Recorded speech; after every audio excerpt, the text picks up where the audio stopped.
اکثر ہو نا کسی بندے کو تو شعاؤں کے ذریعے سے علاج کرتے ہیں.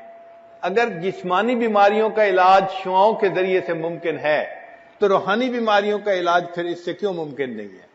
اس لیے اللہ والوں کی صحبت چند منٹ کی بھی ہو اس کی اپنی برکات ہوتی ہیں. ان دو طریقوں سے انسان کا دل اس کی نجاست ختم ہوتی ہے اور دل صاف شفاف ہو جاتا ہے، دل منور ہو جاتا ہے. اکثر سالکین کو یہ دیکھا کہ وہ اذکار کرتے تو ہیں مگر کم کرتے ہیں، زیادہ ذکر نہیں کرتے، اور اس کوتاہی کی وجہ سے پھر کئی سال لگے رہتے ہیں مگر مقصود حاصل نہیں ہوتا. مقصود حاصل تو تب ہوگا کہ جب مقدار پوری ہوگی. اب 5 منٹ کا مراقبہ کبھی کیا کبھی نہ کیا، اور جی حضرت تسبیحات تو ہو جاتی ہیں مراقبہ نہیں ہوتا. بھئی تسبیحات تو وٹامن کی مانند تھیں. جب آدمی بیمار ہوتا ہے نا تو ڈاکٹر اس کو 2 طرح کی دوائی دیتا ہے. ایک اینٹی بایوٹک دیتا ہے کہ جس سے اس کا بخار اترے، اور دوسرا وٹامن وغیرہ دیتا ہے تاکہ اس بندے کے کمزوری جو ہے وہ ختم ہو جائے، یا درد کی دوائی دیتا ہے تاکہ درد نہ محسوس ہو. اب ایک بندہ درد کی دوائی بھی کھا لے، وٹامن بھی کھا لے اور اینٹی بایوٹک نہ کھائے، اس کی تو بخار کبھی نہیں اتر سکتا. اسی طرح ہم اگر تسبیحات کر لیں گے، چاہے درود شریف کی ہیں یا استغفار کی ہیں، اور مراقبہ نہیں کریں گے تو دل کی کیفیت نہیں سنورے گی. ان تسبیحات سے یقیناً ثواب ملتا ہے، یہ بڑے عظیم اعمال ہیں درود شریف پڑھنا یا استغفار پڑھنا، لیکن دل کی صفائی کا تعلق ذکر کے ساتھ ہے. سیدنا صدیق اکبر اللہ عنہ نے فرمایا لِكُلِّ شَيْءٍ ثَقَالَةٌ وَثَقَالَةُ الْقُلُوبِ ذِكْرُ اللَّهِ. ہر چیز کے لیے ایک پالش ہوتی ہے، اور دلوں کی پالش اللہ کی یاد ہے. تو جو انسان اللہ کا ذکر کثرت سے کرے گا تب اس کا دل منور ہوگا، دل اس کا صاف ہوگا. تو اس کے لیے ہمیں ذکر کثیر کرنے کی ضرورت ہے، تب جا کے یہ دل کی ظلمت دور ہوگی. ہم نے دیکھا ہے کہ اگر کسی لوہے کے ٹکڑے پر زنگ زیادہ لگا ہوا ہو نا تو پھر اس کے اوپر ریگ مال بھی خوب لگانا پڑتا ہے. ایک آدھ دفعہ ریگ مال پھیرنے سے وہ ٹھیک نہیں ہوتا. انسان کا دل بھی اسی طرح گناہوں کی وجہ سے سیاہ ہو جاتا ہے، زنگ آلود ہوتا ہے. اللہ تعالیٰ ارشاد فرماتے ہیں کلا بل ران علی قلوبہم ما کانوا یکسبون. کیوں نہیں، ان کی بدعمالیوں کی وجہ سے ان کے دلوں پر زنگ لگا دیا گیا. تو گناہوں کی وجہ سے دلوں پہ زنگ لگ جاتا ہے، اور یہ زنگ اگر زیادہ ہو جائے تو اس کے لیے پھر محنت بھی زیادہ کرنی پڑتی ہے، ریگ مال بھی خوب لگانا پڑتا ہے. عورتیں اچھی طرح جانتی ہیں جو برتن زیادہ میلا ہو وہ ایک دفعہ پانی میں دھونے سے صاف نہیں ہوتا، اس کو 2 3 دفعہ دھونا پڑتا ہے، بلکہ اس کو مانجنا پڑتا ہے اچھی طرح، تب جا کے برتن صاف ہوتا ہے. اسی طرح دل کے برتن کو بھی اگر ہم صاف کرنا چاہتے ہیں تو ہمیں محنت کرنی پڑے گی. دل ہم داغ داغ شو پمبا کجا کجا نے ہم. یہ دل تو سارا داغ ہی داغ بن گیا، اس پر مرہم کہاں کہاں ہم رکھیں. ویسے انسان سوچتا ہے کہ جی میرا دل تو بالکل ٹھیک ہے، لیکن جب اس کو صاف کرنے لگتا ہے نا سمجھ تب لگتی ہے کہ یہ کتنا مشکل کام ہے. مصحفی ہم تو سمجھتے کہ ہوگا کوئی زخم، مصحفی ہم تو سمجھتے تھے کہ ہوگا کوئی زخم، تیرے دل میں تو بہت کام رفو کا نکلا. یہ تو جب کریں گے تب پتہ چلے گا کہ دل میں کتنے داغ لگے ہیں اور کتنی جگہوں پہ زخم لگے ہیں. اب ان کو سینے کی اور صاف کرنے کی ضرورت ہے. تو ذکر کی کثرت نہ ہونا ہماری رکاوٹ بنیادی ہوتی ہے. یعنی اکثر سالکین میں جو چیز کمی نظر آتی ہے نا، تعلق بھی رکھتے ہیں، عقائد بھی ٹھیک ہوتے ہیں، آتے جاتے بھی ہیں، مگر معمولات پابندی سے نہیں کرتے ہیں تو تھوڑا کرتے ہیں، اور اس کوتاہی کی وجہ سے دل صاف نہیں ہوتا. وہ جو اللہ تعالیٰ کی محبت کی شمع جلتی ہے دل میں وہ نہیں جل پاتی. پھر کہتے ہیں جی کہ اتنے سال گزر گئے، اور بعض تو احباب عجیب، حضرت بس میں آیا ہوں اور ارادہ تو میرا تھا کہ میں کئی مشائخ کے پاس گیا، لیکن پھر میں نے کہا کہ نہیں میں آپ سے بیعت ہوتا ہوں. یعنی احسان بھی چڑھاتے ہیں. کہ میں نے اوروں سے بیعت ہونے کے بجائے آپ سے بیعت کی ہے. تو حضرت بس میں آپ کے پاس آیا ہوں، آپ کا دامن پکڑا ہے، بس ہم سے تو کچھ ہوتا نہیں، آپ ہی نے کچھ کرنا ہے. اور کئی دفعہ آئیں گے اور کہیں گے کہ حضرت بس میں کیا کروں، میں تو کمزور ہوں، مجھ سے تو کچھ نہیں ہونا اور معاملات بھی نہیں ہوتے، بس آپ کوئی دعا کر دیجئے، کوئی توجہ کر دیجئے تاکہ میرا کام بن جائے. یعنی شروع سے ہی نیت لے کے آتے ہیں کہ ہم نے کچھ نہیں کرنا، جو کرنا ہے آپ نے کرنا ہے.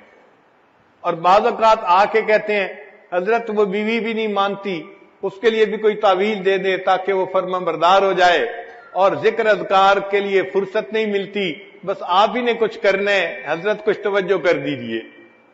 یعنی شیخ کے ذمہ کام لگاتے ہیں کہ آپ ہی کریں جو کرنا ہے.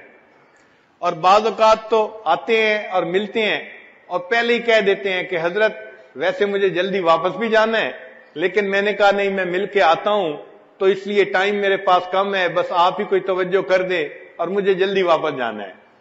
اب اگر محنت کرنے والوں کا یہ حال ہو کہ جلدی واپس جانا ہے تو بتائیں پھر دل کی صفائی کیسے ہوگی؟ اصل وجہ یہ ہے کہ ہم اس کی بیماریوں کو صحیح بیماری ہی نہیں سمجھتے، اس کے گھمبیر پن کا بھی ہمیں اندازہ نہیں ہوتا کہ یہ کتنی بری بیماری ہے، مہلک بیماری ہے، اور ہمیں اس سے نجات پا کے رہنا ہے. تو ذکر کی کثرت کریں گے تو دل منور ہوگا اور اللہ تعالیٰ دل کو نرم کر دیں گے. ذکر کے اندر یہ خوبی ہے کہ یہ انسان کے دل سے دنیا کی محبت کو نکال دیتا ہے. جتنا ذکر زیادہ کریں گے اتنا ذات کی محبت زیادہ آئے گی. یہ اصول یاد رکھیں کہ ذکر سے ذات کی محبت پیدا ہوتی ہے. آپ کسی چیز کا زیادہ ذکر شروع کر دیں، آپ کے دل میں اس کی محبت آنی شروع ہو جائے گی. ابھی آپ بیٹھے ہیں، آپ کے سامنے آئس کریم کا تذکرہ شروع کر دیں، ونیلا فلیور ایسی ہوتی ہے، فلاں ایسی، تو تھوڑی دیر کے بعد بہت سارے نوجوانوں کا دل چاہے گا کہ ہم یہ فلیور کی آئس کریم کھا ہی لیتے. تو تذکرے سے محبت آتی ہے. یہ شریعت کا حسن ہے. اس لیے شریعت نے کہا کہ کوئی عورت اپنے میاں کے سامنے کسی غیر عورت کا تذکرہ مت کرے. کیوں؟ کہ تذکرہ کرنے سے دل کے اندر تعلق جڑ جاتا ہے. یہ حسن ہے شریعت کا. تو ہم اللہ تعالیٰ کا ذکر کثرت کے ساتھ کریں گے، اس کا نتیجہ یہ ہوگا کہ ہمارے دلوں میں اللہ تعالیٰ کی محبت آئے گی اور دل ہمارا اللہ تعالیٰ کی محبت سے بھر جائے گا. چنانچہ حضرت اقدس تھانوی رحمۃ اللہ علیہ نے ایک عجیب تمثیل لکھی ہے. ملکہ بلقیس کے بارے میں قرآن پاک میں آیت ہے کہ اس نے اپنے امراء سے جب مشورہ کیا تھا کہ بھئی سلیمان علیہ السلام کا خط آیا ہے تو اب اس کے جواب میں کیا کروں، تو سب نے کہا تھا کہ جو آپ قدم اٹھائیں گی ہم آپ کے ساتھ ہوں گے. وہ سمجھدار تھی، اس نے کہا ان الملوک اذا دخلوا قریۃ، کہ جب بادشاہ کسی قریہ میں بستی میں داخل ہوتے ہیں، افسدوہا، وہ اس میں فساد مچا دیتے ہیں، وجعلوا اعزت اہلھا اذلہ، اور دنیا اور جو لوگ اس کے اندر معزز ہوتے ہیں ان کو ذلیل کر کے نکال دیتے ہیں. یہ تو ظاہری معنی ہیں اس آیت کے. تو حضرت اقدس تھانوی رحمۃ اللہ فرماتے ہیں کہ یہ ایک عجیب تمثیل ہے. اگر ہم بستی سے مراد دل کی بستی لے لیں اور مالک الملک کا نام لے لیں ملوک سے مراد، تو ترجمہ پھر یوں بنے گا ان الملوک اذا دخلوا قریۃ، جب اللہ تعالی کا نام اس دل کی بستی میں داخل ہوتا ہے، افسدوہا، وہ انقلاب مچا دیتا ہے، وجعلوا اعزت اہلھا اذلہ، اور دنیا جو دل میں معزز ہوتی ہے اس کو ذلیل کر کے دل سے نکال دیا کرتا ہے. تو اللہ تعالیٰ کا نام انسان کے دل سے دنیا کی محبت کو مٹا دیتا ہے اور اللہ تعالیٰ کی محبت سے دل کو بھر دیتا ہے. اور اگر آپ غور کریں تو ہماری زندگی کا مقصد بھی اللہ ہی کی یاد ہے. اللہ نے پیدا جو کیا عبادت کے لیے، تو عبادت کا اصل مقصد اللہ کی یاد ہے. تو اصل مقصود اللہ کی یاد ہے، اسی سے یہ دنیا قائم ہے. اور دنیا کی ہر چیز اللہ کا ذکر کرتی ہے، جو بھی زندہ چیز ہے وہ ذکر کرتی ہے. اللہ تعالیٰ قرآن مجید میں ارشاد فرماتے ہیں وَإِن مِّن شَيْءٍ إِلَّا يُسَبِّحُ بِحَمْدِهِ، جو کوئی بھی چیز ہے وہ اللہ کی تسبیح بیان کرتی ہے. وَلَٰكِن لَّا تَفْقَهُونَ تَسْبِيحَهُمْ، تم اس کی تسبیح کو سمجھ نہیں سکتے. تو ہم نہیں سمجھ سکتے لیکن ہر چیز اللہ کی تصویر بیان کر رہی ہوتی ہے. ہمیں ایک مرتبہ اس کا تجربہ بھی ہوا. امریکہ میں ایک ایسی ریاست میں جانے کا موقع ملا جہاں کوئی 15-20 پاکستانی ڈاکٹر ایک ہی جگہ رہتے تھے. تو ایک ہفتہ ان کے یہاں قیام تھا. ان میں سے ایک صاحب جو تھے وہ دل کے اسپیشلسٹ تھے. قدرتاً انہی کے یہاں قیام تھا. وہ مجھے کہنے لگے کہ حضرت آپ نے ہماری روحانی بیماریوں کا علاج تو ہمیں بتا دیا, اب میں آپ کو صبح ہاسپٹل لے جاؤں گا اور آپ کے دل کو میں چیک کروں گا. ہم نے کہا جی ٹھیک ہے. چنانچہ وقت تھا, ہم اس کے ساتھ ہاسپٹل چلے گئے. انہوں نے ہمیں جا کے وہاں ایک کمرے میں مشین کے آگے لٹا لیا اور دل کو چیک کرنا شروع کیا. ایکو کارڈیوگرام اس کو کہتے ہیں. وہ دل کی تصویر آ جاتی ہے اور دل کی رگوں میں کیسے خون جا رہا ہے اور آ رہا ہے اس کی پوری تفصیل اس کے اندر ہوتی ہے. جب انہوں نے اسکرین پہ دکھایا تو مجھے کہنے لگے دیکھیں یہاں سے خون جا رہا ہے اور یہاں سے خون آ رہا ہے اور اتنی مقدار سے جا رہا ہے اور آپ کی شریانیں اس وقت ٹھیک ہیں اور 80% کام کر رہی ہیں 100 کی بجائے. تو اس عمر میں 80% بہت اچھی چیز تھی. کہنے لگے جی میں بہت مطمئن ہوں آپ کے دل کی کیفیت سے. پھر اس کے بعد کہنے لگے کہ حضرت میں آپ کو آپ کے دل کی آواز سناؤں. کیا سنائیں؟ تو انہوں نے ایک بٹن آن کیا. جیسے ہی بٹن آن کیا تو آواز آنے لگ گئی جیسے دل جو ہے وہ خون کو پمپ کر رہا ہے. وہ کہنے لگا جی کہ ہماری میڈیکل کی کتابوں میں لکھا ہے کہ دل جب خون کو پمپ کرتا ہے نا تو لب ڈب کی آواز آتی ہے. لب ڈب یہ آواز آتی ہے. اس کو ہم نے بھی سنا لیکن قدرتاً میرا ذہن دوسری طرف گیا. میں نے کہا ڈاکٹر صاحب اصل وجہ یہ تھی کہ یہ کافر لوگ ہیں, یہ دل کی آواز کو سنتے ہیں تو ان کو لب ڈب نظر آتا ہے. آپ ذرا غور کریں, مجھے تو یہ کچھ اور آواز نظر آتی ہے. تو وہ غور سے مجھے دیکھ لگے حضرت کون سی آواز؟ میں نے کہا یہ تو دل لب ڈب نہیں کر رہا, یہ تو رب رب رب رب کر رہا ہے. جب اس کو یہ کہا تو وہ بڑے حیران ہوئے. پھر کہنے لگے اچھا اس کو دیکھتے ہیں. پھر انہوں نے غور سے اس کو دیکھا اور پھر کہنے لگے حضرت رب رب کی آواز بالکل اس کے زیادہ قریب ہے. انہوں نے فیصلہ کر دیا کہ واقعی انسان کا دل جو خون پمپ کر رہا ہوتا ہے وہ آواز رب رب کی پیدا ہو رہی ہوتی ہے. میں نے کہا آج مسئلہ سمجھ میں آ گیا. اگر ہر زیرو کا دل جو خون پمپ کرتا ہے اس کی آواز رب رب پکار رہی ہے, اس کا مطلب یہ کہ جتنی زیرو دنیا کے اندر ہیں سب کے جسم اللہ کا ذکر کر رہے ہوتے ہیں. اللہ تعالیٰ نے تو قرآن مجید میں فرما دیا وَإِن مِّن شَيْءٍ إِلَّا يُسَبِّحُ بِحَمْدِهِ وَلَٰكِن لَّا تَفْقَهُونَ تَسْبِيحَهُمْ. تو واقعی بات ایسی ہے کہ ہمارا جسم اللہ کا ذکر کر رہا ہوتا ہے, باقی ہم خود اللہ کا ذکر کریں تو پھر کامل جسم اللہ کا ذکر کرے گا, ورنہ آدھا تو کر ہی رہا ہوتا ہے اور باقی آدھا غافل ہوتا ہے. تو ہمیں اللہ تعالیٰ کا ذکر کثرت کے ساتھ کرنا چاہیے تاکہ اس کے اثرات ہمارے دلوں پر مرتب ہوں. چنانچہ انسان کا یہ جو ذکر ہے یہ انسان کے لیے جان کی مانند ہے, روحانی جان کی مانند ہے. چنانچہ حدیث پاک میں آتا ہے, ابو موسیٰ اشعری رضی اللہ تعالیٰ عنہ روایت کرتے ہیں, قول النبی صلی اللہ علیہ وسلم مثل الذی یذکر ربہ والذی لا یذکر ربہ مثل الحی والمیت, کہ مثال اس شخص کی جو ذکر کرتا ہے اور اس کی جو ذکر نہیں کرتا زندہ اور مردہ کی مانند ہے. یعنی ذکر کرنے والا انسان زندہ ہے اور ذکر نہ کرنے والا شخص وہ مردہ کی مانند ہے. تو یہ روحانی زندہ اور روحانی مردہ ہے گویا. دیکھیے اللہ کے حبیب صلی اللہ علیہ وسلم نے 1400 سال پہلے بتا دیا کہ ذکر کرنے والا انسان زندہ کی مانند اور ذکر نہ کرنے والا وہ مردہ کی مانند ہے.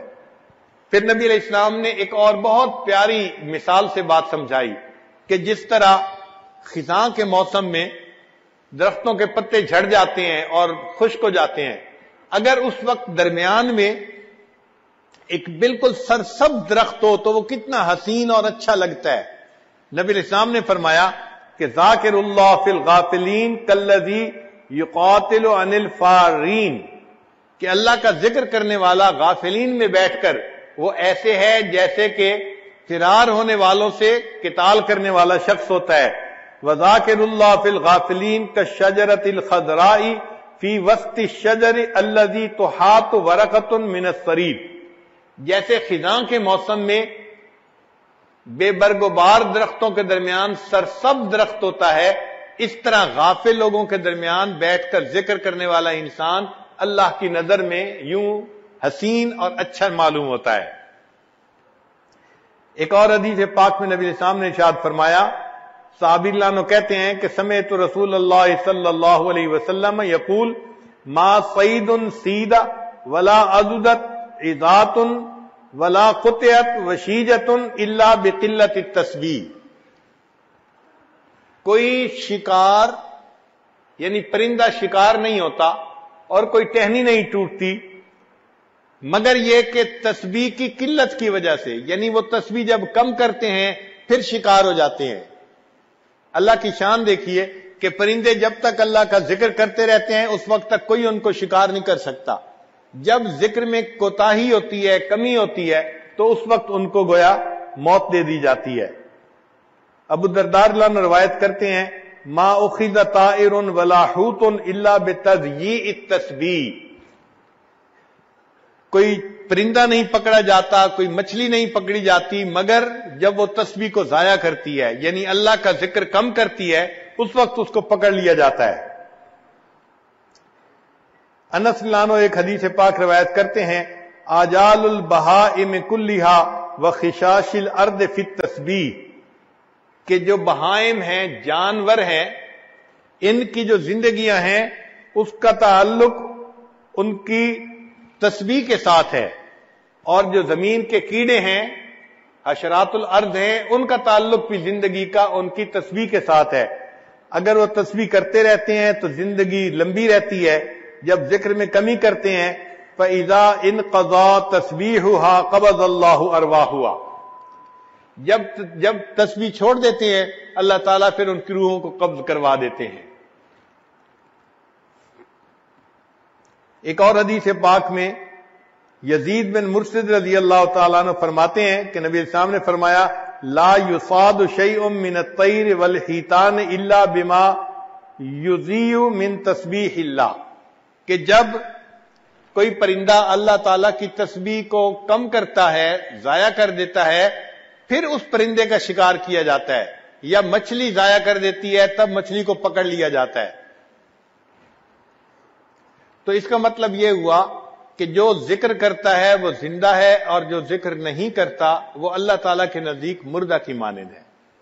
اسی لیے یہ پوری کائنات، اس میں جب تک اللہ رب العزت کا نام رہے گا یہ کائنات اس وقت تک سلامت رہے گی، اور جب یہ اللہ کا نام سے محروم ہو جائے گی اللہ تعالیٰ اس کائنات کو ختم کر دیں گے.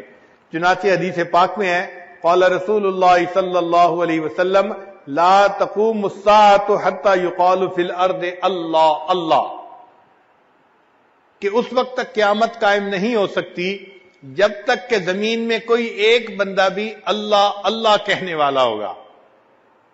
یہاں ایک نقطہ سمجھنے کی ضرورت ہے کہ قیامت سے بڑی مصیبت اور کوئی نہیں. اتنی بڑی مصیبت اس وقت تک نہیں آ سکتی جب تک کہ ایک بندہ بھی اللہ اللہ کہنے والا ہے.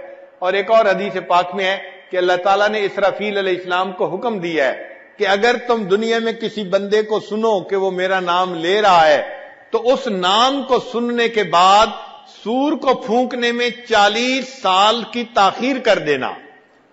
تو ایک دفعہ اللہ کا نام لینا قیامت جیسی مصیبت کو اگر 40 سال ٹال دیتا ہے تو جو بندہ روزانہ ہر وقت اللہ کا نام لے گا اللہ اس سے دنیا کی مصیبتوں کو کیوں نہیں ٹالیں گے. آج ہم تعویذوں کے پیچھے بھاگتے ہیں اور عاملوں کے پیچھے بھاگتے ہیں، ہمیں اصل میں سمجھ نہیں آتی کہ کرنے کی کیا ضرورت ہے.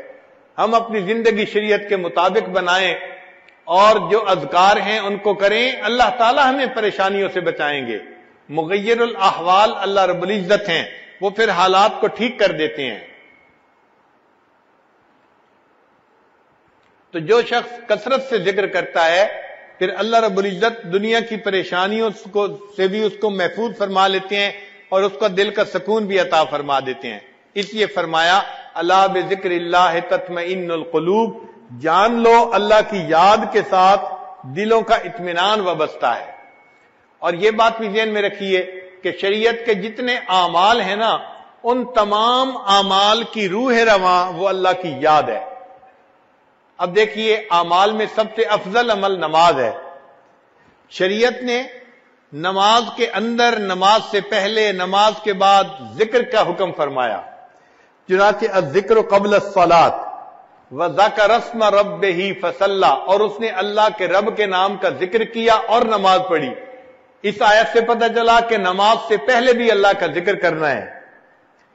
پھر الذکر فی الصلاۃ، اللہ فرماتے ہیں وَأَقِمِ الصَّلَاةَ لِذِکْرِی، نماز قائم کرو میری یاد کی خاطر. تو نماز میں بھی اللہ کا ذکر ہے. اور جب نماز پڑھ لیں تو الذکر بعد الصلاۃ، نماز کے بعد بھی اللہ کا ذکر. چنانچہ اللہ تعالیٰ ارشاد فرماتے ہیں فَإِذَا قَضَيْتُمُ الصَّلَاةَ فَاذْكُرُوا اللَّهَ قِيَامًا وَقُعُودًا وَعَلَىٰ جُنُوبِكُمْ. تو نماز سے پہلے بھی اللہ کا ذکر، نماز کے اندر بھی اللہ کا ذکر، اور نماز کے بعد بھی اللہ کا ذکر. اب نماز میں نماز جمعہ کی اور اہمیت زیادہ ہے. اللہ تعالیٰ نے نماز جمعہ سے پہلے بھی ذکر کا حکم فرمایا، نماز جمعہ کے بعد بھی فرمایا یا ایھا الذین آمنوا اذا نودی للصلاۃ من یوم الجمعۃ فاسعوا الی ذکر اللہ وذروا البیع ذالکم خیر لکم ان کنتم تعلمون. پھر جب نماز جمعہ ادا کر لی تو الذکر بعد الجمعہ فرمایا فاذا قضیت الصلاۃ فانتشروا فی الارض وابتغوا من فضل اللہ واذکروا اللہ کثیرا لعلکم تفلحون. یعنی جمعہ سے پہلے بھی ذکر کا حکم اور جمعہ کے بعد بھی ذکر کا حکم.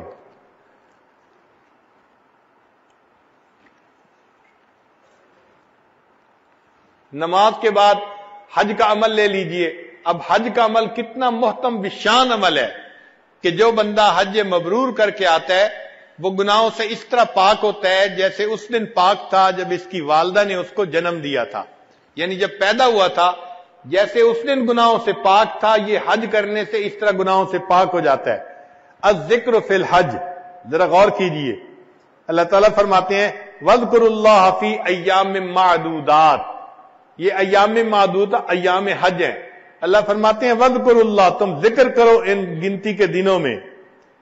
ایک جگہ فرمایا وَأَذِّن فِي النَّاسِ بِالْحَجِّ يَأْتُوكَ رِجَالًا وَعَلَىٰ كُلِّ ضَامِرٍ يَأْتِينَ مِن كُلِّ فَجٍّ عَمِيقٍ لِيَشْهَدُوا مَنَافِعَ لَهُمْ وَيَذْكُرُوا اسْمَ اللَّهِ فِي أَيَّامٍ مَّعْلُومَاتٍ عَلَىٰ مَا رَزَقَهُم مِّن بَهِيمَةِ الْأَنْعَامِ.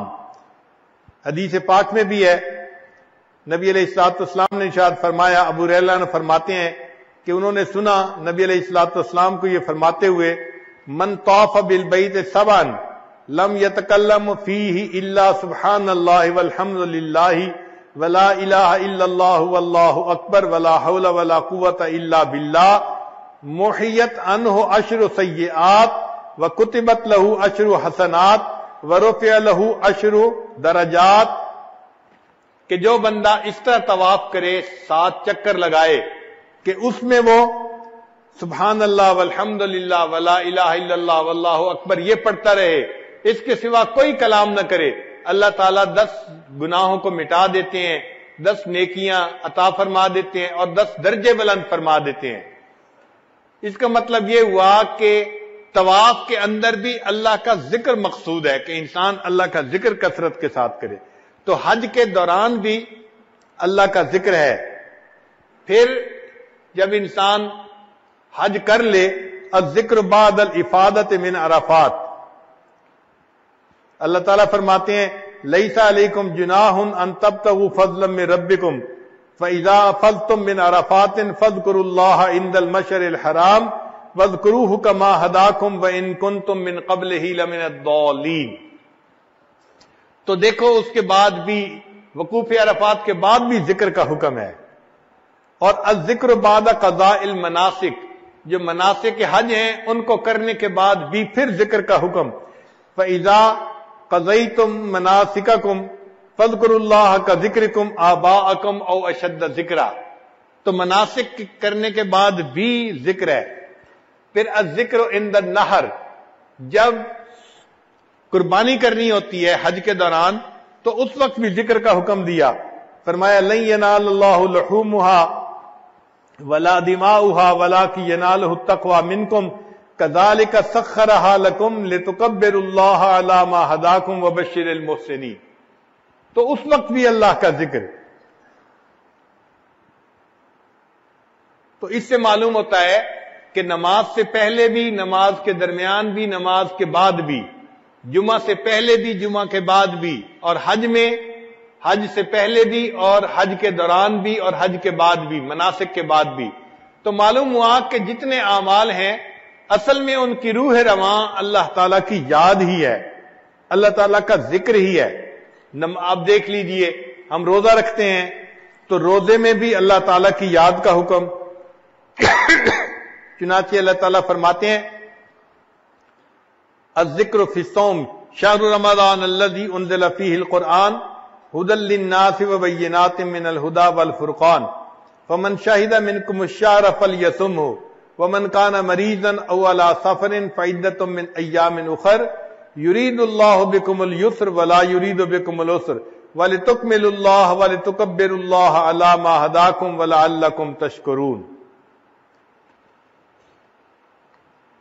اب روزے کے بعد انسان دین کی دعوت کا کام کرتا ہے. یہ بھی ابتدا سے لے کے انتہا تک ذکر اس کے ساتھ جڑا ہوا ہے. چنانچہ جب حضرت موسیٰ علیہ السلام کو نبوت ملی تو انہوں نے اللہ رب العزت کی بارگاہ میں فریاد کی کہ اللہ میرے بھائی کو بھی میرا معاون بنا دیجئے. تو اس وقت انہوں نے کیا تھا؟ یہ کہا کہ وَاجْعَل لِّي وَزِيرًا مِّنْ أَهْلِي هَارُونَ أَخِي أُشْدُدْ بِهِ أَزْرِي وَأَشْرِكْهُ فِي أَمْرِي كَيْ نُسَبِّحَكَ كَثِيرًا وَنَذْكُرَكَ كَثِيرًا.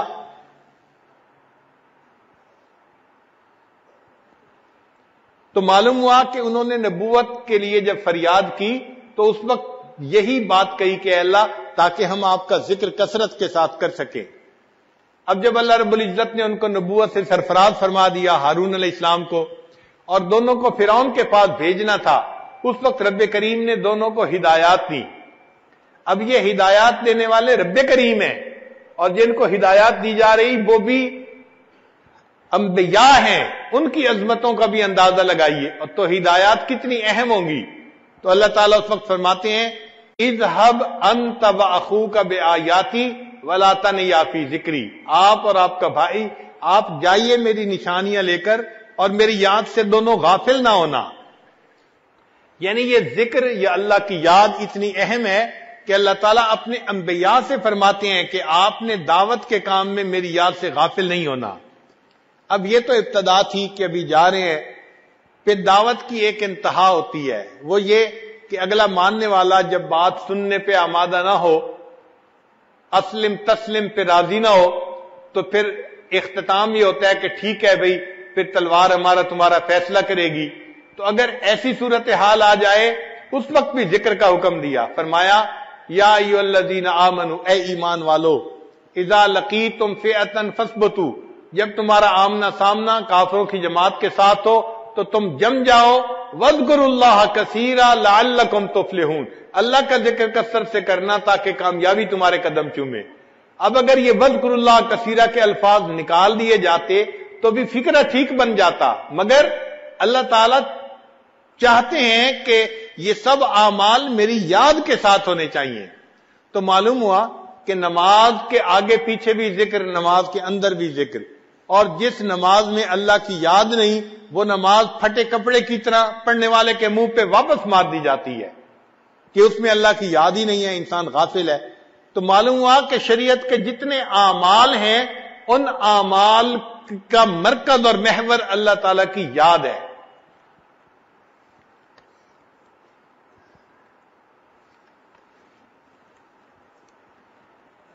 اس لیے اللہ تعالیٰ کا ذکر اس کی بہت زیادہ فضیلت ہے. حضرت عبداللہ رضی اللہ عنہ روایت کرتے ہیں کہ ایک اعرابی نبی علیہ السلام کی خدمت میں حاضر ہوئے اور انہوں نے کہا اے اللہ کے حبیب صلی اللہ علیہ وسلم ای الناس خیر، کون سا بندہ سب سے بہتر ہے؟ فقال، نبی علیہ السلام نے فرمایا طوبی لمن طال عمرہ وحسن عملہ، مبارک ہے وہ بندہ جس کی عمر طویل ہو اور اس کے عمل اچھے ہوں. یعنی اچھی عمل کے ساتھ طویل عمر پائے تو یہ خوش نصیب انسان ہے. کہ جس کو لمبی عمر بھی ملی اور اس کے اعمال بھی اچھے تھے۔ پھر اس اعرابی نے ایک دوسرا سوال پوچھا، کہنے لگا یا رسول اللہ ای الاعمال افضل، کون سا عمل افضل ہے؟ قال نبی علیہ السلام نے فرمایا ان تفارق الدنیا ولسانک رطبا من ذکر اللہ، کہ اس حال میں دنیا سے تو جدا ہو کہ تیری زبان اللہ کی یاد سے تر ہو۔ یعنی یہ عمل سب سے افضل عمل ہے کہ اس حال میں انسان کو موت آئے کہ اس کی زبان اللہ کے ذکر سے تر ہو، اللہ کے ذکر میں لگی ہوئی ہو۔ تو معلوم ہوا کہ یہ اعمال میں سے افضل عمل ہے اللہ تعالیٰ کا ذکر کرنا۔ ایک اور حدیث پاک میں نبی علیہ السلام نے فرمایا لو ان رجلا فی حجرہ دراہم، ایک بندہ ہے جس کی گود کے اندر یعنی جھولی کے اندر بہت سارے دراہم ہیں، اور وہ یقسمھا، وہ ان دراہم کو اللہ کے راستے میں صدقہ کر رہا ہے، وآخر، اور دوسرا بندہ ہے یذکر اللہ، جو بیٹھا ہوا اللہ کا ذکر کر رہا ہے، اس کے پاس مال پیسہ نہیں، بس وہ اللہ کی یاد میں لگا ہوا ہے، تو فرماتے ہیں کہ کان الذاکر للہ افضل، جو اللہ کا ذکر کر رہا ہے وہ اس صدقہ کرنے والے شخص سے زیادہ فضیلت رکھتا ہے۔ اب بتائیے، ایک طرف مال اللہ کے راستے میں لٹا رہا ہے، مگر ذکر کرنے والے کو فرمایا کہ وہ زیادہ افضل ہے۔ ام انس رضی اللہ تعالی عنہ فرماتی ہیں قالت یا رسول اللہ، انہوں نے پوچھا ہے اللہ کے نبی صلی اللہ علیہ وسلم اوصنی، مجھے کچھ وصیت فرما دیجئے۔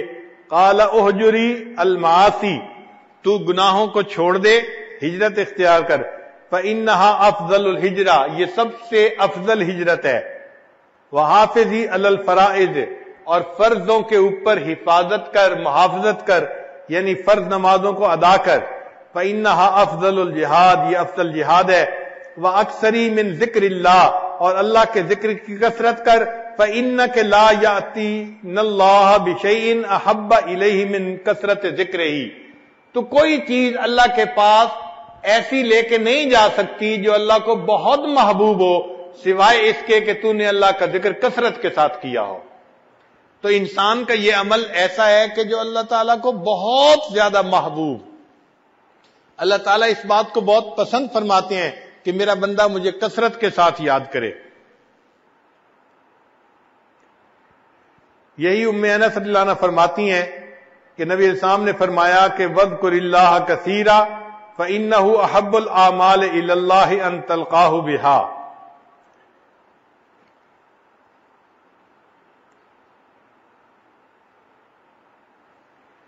ابو سعید خدری رضی اللہ عنہ فرماتے ہیں کہ نبی علیہ السلام نے ارشاد فرمایا کہ نبی علیہ السلام سے پوچھا گیا سئل ای العباد افضل درجۃ عند اللہ یوم القیامہ، قیامت کے دن کس بندے کا درجہ اللہ کے ہاں بہت بلند ہوگا؟ صحابہ کرام کتنے خوبصورت سوال پوچھا کرتے تھے کہ قیامت کے دن اللہ تعالیٰ کے ہاں کس بندے کا سب سے زیادہ درجہ بلند ہوگا؟ قال، نبی علیہ السلام نے فرمایا الذاکرون اللہ کثیرا، وہ لوگ جو کثرت سے اللہ کا ذکر کرتے ہوں گے ان کا درجہ قیامت کے دن اللہ کے ہاں سب سے بلند ہوگا۔ اس سے اندازہ لگائیے کہ اللہ رب العزت کے ہاں کثرت ذکر کی کتنی اہمیت ہے۔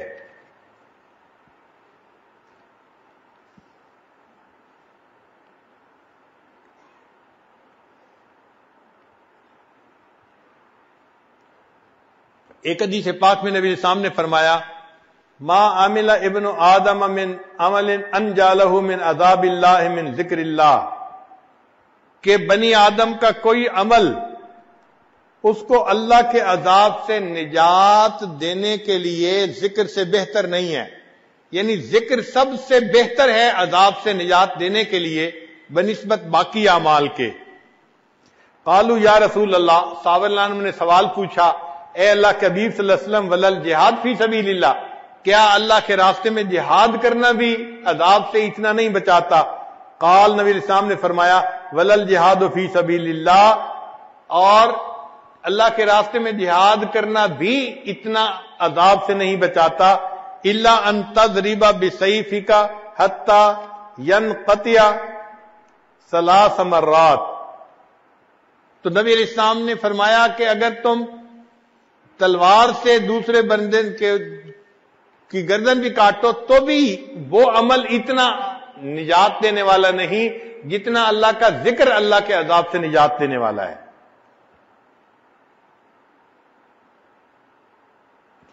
نبی علیہ السلام ایک مرتبہ مدینہ طیبہ سے مکہ مکرمہ کی طرف تشریف لے جا رہے تھے، تو ایک جگہ ایک پہاڑ تھا جس کا نام تھا جمدان۔ نبی علیہ السلام وہاں سے گزر رہے تھے تو نبی علیہ السلام نے فرمایا سبق المفردون، کہ مفرد لوگ آگے بڑھ گئے۔ صحابہ کرام نے فوراً پوچھا ومل مفردون یا رسول اللہ، اے اللہ کے وسلم یہ آگے بڑھنے والے لوگ کون ہیں؟ قال الذاکرون اللہ کثیرا، جو اللہ کا ذکر کثرت سے کرنے والے ہیں یہ آگے بڑھنے والے لوگ ہیں۔ تو کتنی احادیث میں اس بات کی تفصیل بتائی گئی کہ جو لوگ اللہ کا ذکر کثرت سے کرتے ہیں یہ عذاب سے بچنے والے بھی ہوں گے، قیامت کے دن اللہ کے ہاں درجہ بھی اونچا پانے والے ہوں گے اور آگے بھی دوسروں سے بڑھنے والے ہوں گے۔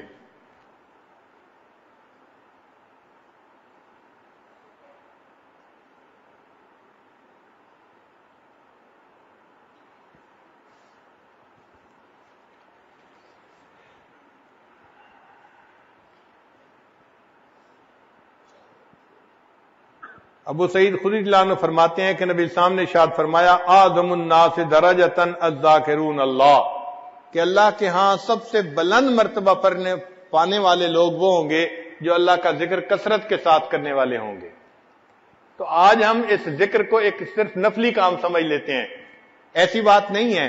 یہ ذکر انسان کو مہلک بیماریوں سے بچاتا ہے، وہ بیماریاں کہ جو انسان کو جہنم میں لے کے جائیں گی ان مہلکات سے بچاتا ہے۔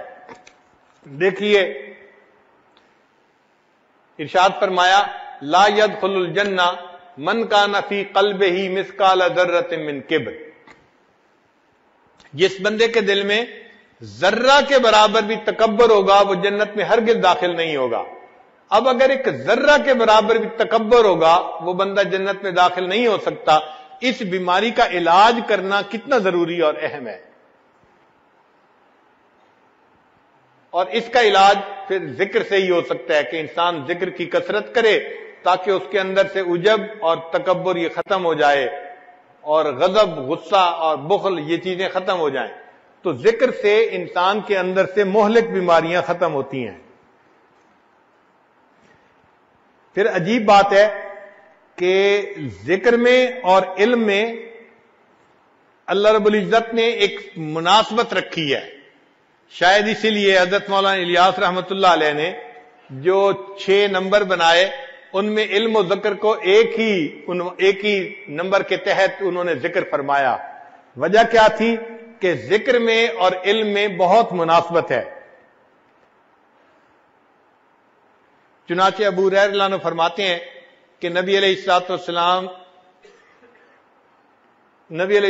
کہ ابو ہریرہ رضی اللہ عنہ کی روایت ہے ایک دفعہ وہ بازار آئے اور لوگوں کو کہنے لگے کہ لوگوں مسجد میں نبی علیہ السلام کی میراث تقسیم ہو رہی ہے اور تم یہاں بیٹھے ہو۔ تو لوگوں نے دکانیں بند کی اور وہ مسجد میں آئے، دیکھا تو وہاں کچھ لوگ بیٹھے ہوئے اللہ کا ذکر کر رہے تھے اور قرآن پڑھ رہے تھے۔ انہوں نے کہا ابو ہریرہ آپ نے تو کہا تھا میراث تقسیم ہو رہی ہے۔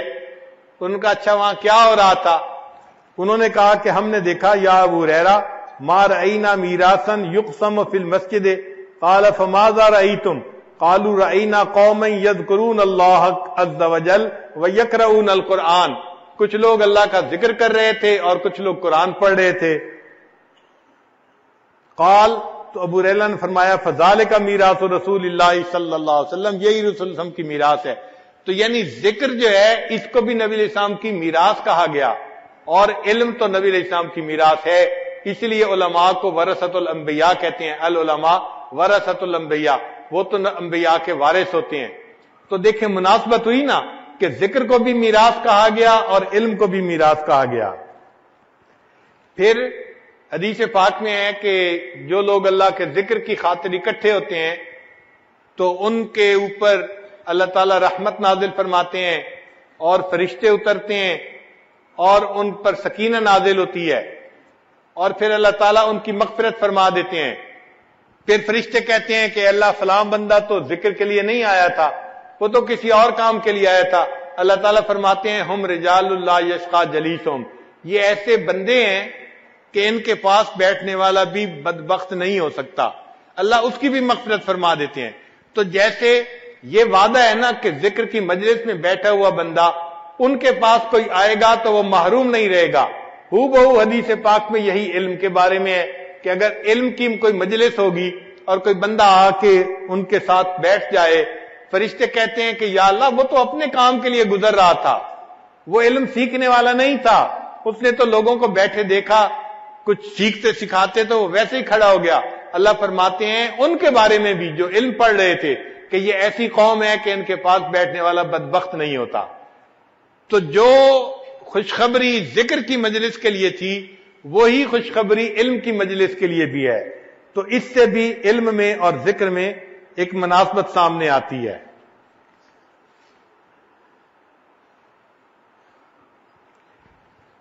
اسی لیے نبی علیہ السلام مسجد میں تشریف لائے تو اس وقت صحابہ کی دو جماعتیں تھیں، ایک ذکر کر رہی تھی اور ایک سیکھ سکھا رہی تھی. تو نبی علیہ الصلوۃ والسلام نے فرمایا کہ یہ ذکر کی مجلس بھی اچھے اعمال والی مجلس ہے اور علم کی مجلس بھی اچھے اعمال والی مجلس ہے، لیکن انما بعثت معلما، چونکہ اللہ تعالیٰ نے مجھے معلم بنا کے مبعوث فرمایا ہے، لہذا میں علم والی مجلس کے اندر بیٹھوں گا. تو دونوں مجالس کی تصدیق فرمائی اللہ کے حبیب صلی اللہ علیہ وسلم نے. پھر دیکھیے علم جو ہے وہ انسان کو اندھیرے سے نکال کے روشنی کی طرف لاتا ہے، اور اسی طرح اللہ کا ذکر بھی انسان کو اندھیرے سے نکال کے روشنی کی طرف لاتا ہے. الذکر مخرج من الظلمات الی النور وکذالک العلم، اور علم بھی اسی طرح اندھیرے سے نکال کے روشنی کی طرف لاتا ہے. اللہ تعالیٰ ارشاد فرماتے ہیں یا ایھا الذین آمنوا اذکروا اللہ ذکرا کثیرا فسبحوہ بکرۃ واصیلا هو الذی یصلی علیکم وملائکتہ لیخرجکم من الظلمات الی النور وکان بالمؤمنین رحیما. تو دیکھو ذکر بھی اندھیرے سے نکال کے روشنی کی طرف لا رہا ہے، اور علم بھی. اللہ تعالیٰ فرماتے ہیں الف لام را کتاب انزلناہ الیک لتخرج الناس من الظلمات الی النور، کہ آپ انسانوں کو اندھیروں سے نکال کے روشنی کی طرف لائیں. تو علم بھی روشنی کی طرف لاتا ہے اور ذکر بھی روشنی کی طرف لاتا ہے. اس سے معلوم ہوا کہ علم اور ذکر میں اللہ نے بہت زیادہ مناسبت رکھی ہے. پھر جو اللہ کا ذکر کرنے والا ہے وہ لعنت سے بچ جاتا ہے، اسی طرح علم والے بھی لعنت سے بچ جاتے ہیں. الذاکر مسون من اللعنت وکذالک العالم. ابو ریلہ نے فرماتے ہیں کہ نبی علیہ السلام نے ارشاد فرمایا الدنیا ملعونۃ وملعون ما فیہا الا ذکر اللہ وما والاہ وعالم او متعلم. تو دیکھیے عالم، متعلم اور ذکر کرنے والا یہ لعنت سے بچ گئے. باقی فرمایا دنیا کی ہر چیز جو ہے اس کے اوپر لعنت ملعون ہے. اس سے بھی یہ مناسبت اور زیادہ ہو گئی. اور ایک آیت سے پتہ چلتا ہے کہ الغفلت عن الذکر علامت قلت العلم، کہ ذکر سے اگر غفلت کی جائے تو یہ بندے کے علم میں قلت کی علامت ہوتی ہے. اس سے بھی مناسبت ملتی ہے. اللہ تعالیٰ فرماتے ہیں وَلَا تُطِعْ مَنْ أَغْفَلْنَا قَلْبَهُ عَنْ ذِكْرِنَا وَاتَّبَعَ هَوَاهُ وَكَانَ أَمْرُهُ فُرُطًا. دوسری جگہ فرمایا فَأَعْرِضْ عَمَّنْ تَوَلَّىٰ عَنْ ذِكْرِنَا وَلَمْ يُرِدْ إِلَّا الْحَيَاةَ الدُّنْيَا ذَلِكَ مَبْلَغُهُم مِّنَ الْعِلْمِ إِنَّ رَبَّكَ هُوَ أَعْلَمُ بِمَنْ ضَلَّ عَنْ سَبِيلِهِ وَهُوَ أَعْلَمُ بِمَنِ اهْتَدَىٰ. پھر ایک ساتویں مناسبت کہ مجالس العلم ریاض الجنہ وکذالک مجالس الذکر. ایک حدیث پاک میں نبی علیہ السلام نے حلق الذکر، جو ذکر کے حلقے تھے، ان کو کہا اذا مررتم بریاض الجنۃ فرتعوا، اگر تم جنت کے باغوں میں سے گزرو تو چر لیا کرو. صحابہ نے پوچھا کہ کون سے جنت کے باغ؟ فرمایا حلق الذکر، ذکر کے حلقے. تو حدیث پاک میں ذکر کے حلقوں کو بھی جنت کے باغ کہا گیا. اور ایک دوسری روایت میں جو مجالس علم ہیں ان کو بھی جنت کا باغ کہا گیا. تو اس سے بھی مناسبت جو ہے وہ سامنے آتی ہے. پھر اہل الذکر حفتہم الملائکۃ وغشیتہم الرحمہ وکذالک اہل العلم، کہ جب ذکر کرنے کے لیے لوگ بیٹھ جاتے ہیں ان کو فرشتے ڈھانپ لیتے ہیں اور اللہ کی رحمت ان پر نازل ہوتی ہے. اسی طرح جو لوگ علم کو پڑھنے پڑھانے کے لیے بیٹھتے ہیں یا تکرار کے لیے بیٹھتے ہیں، فرشتے ان کو ڈھانپ لیتے ہیں، اللہ کی رحمت ان کو گھیر لیتی ہے. اور ویسے بھی القراءۃ و ذکر اللہ ذکر اسم اللہ متلازمان، اللہ کے نام کا ذکر اور قراءت یہ دونوں لازم و ملزوم ہیں. دیکھیے قرآن مجید کی جب وحی اتری تو سب سے پہلی آیت کون سی تھی؟ اقرا بسم ربک الذی خلق. تو رب کے نام کا ذکر اور قراءت یہ دونوں لازم و ملزوم چیزیں ہیں. اسی لیے ایک فرق ذرا سن لیجئے، ایک بندہ عالم ہے اور ذاکر نہیں تو اس سے پوچھنے کا حکم نہیں ہے. ایک بندہ ذاکر ہے اس سے پوچھنے کا حکم ہے. فرمایا فاسألوا اہل الذکر ان کنتم لا تعلمون، تم اہل ذکر سے پوچھو اگر تمہیں کسی بات کا پتہ نہیں ہے. یعنی وہ عالم جو اللہ کی یاد کرنے والا ہو، ایسا علم والا، وہ حقیقی عالم وہی انسان ہے.